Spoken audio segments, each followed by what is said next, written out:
स्वागतम सुस्वागतम। स्वागत है मित्रों आपका हमारे YouTube चैनल दलितों की कहानियाँ में। चलिए आचार्य कलकुलरी इनाक जी की कहानियों का रसानंद लेते हैं।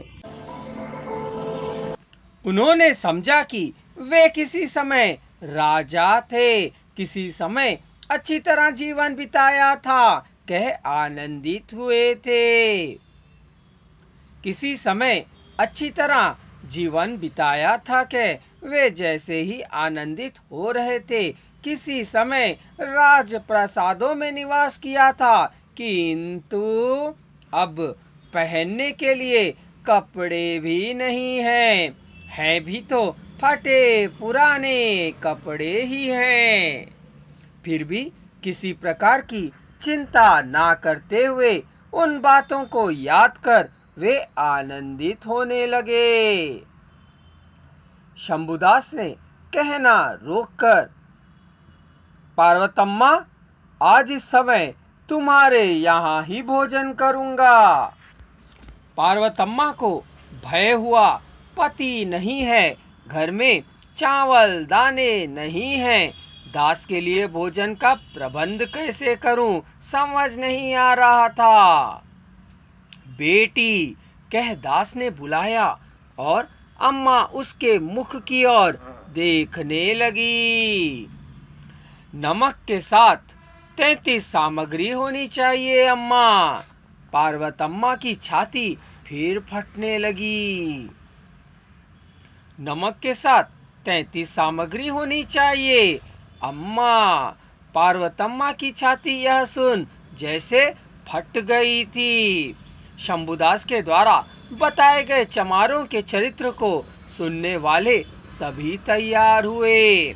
पार्वतम्मा गांव के में सामानों के लिए घर से निकली। जहां जो मिला उसे ले लिया।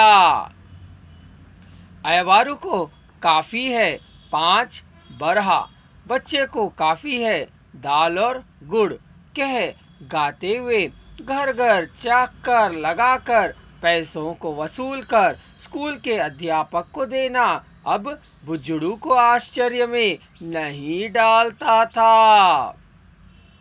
इसके पहले अयवारू हमारे घर में चावल नहीं है, अरहर की दाल नहीं है, इमली नहीं है, कह बच्चों से बताने पर सवेरे सवेरे स्कूल को जाते समय निक्कर की जेब में कोई चावल, कोई अरहर की दाल, कोई इमली आदि लाकर सभी के ढेरी लगाने से बहुत ज्यादा जमा हो जाता था। अयवारू कभी भी नमक लाने को नहीं कहते थे, पर शंभुदास नमक को मिलाकर 33 की मांग कर रहा था। आपके नमक को खाता हूँ भी कहता है। बजड़ू को इस नमक के व्यवहार का पता नहीं चला। चमारों के घर में पकाए गए भोजन को नहीं खाता है। चमारों का छुआ भोजन निषिद्ध है।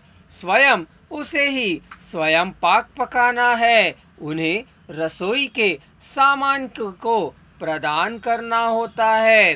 पात्र भी उन्हीं को देना होता है। उन्हें सेवक साफ करके देता है, सहायता करता है, उन बर्तनों एवं सामग्री को प्रदान करता है। रसोई दास ही बनाता है। यदि गांव वालों को दिया पर्याप्त हो तो आनंद की बात है, यदि काफी ना हो तो बिना बताए चला जाता है, वह अपशगुन माना जाता है। यदि पर्याप्त हो तो प्रसन्नता पूर्वक हंसता है, वही शुभ माना जाता है। यदि बच जाता है तो आशीर्वाद देता है, वही पुण्य समान है। पार्वतम्मा ने दास के द्वारा मांगी गई वस्तुओं को घर घर जाकर जुटा लाकर दासू को दे दिया। नमक को मिट्टी के पात्र में रखा था, चावल थैली में डालकर लाई थी।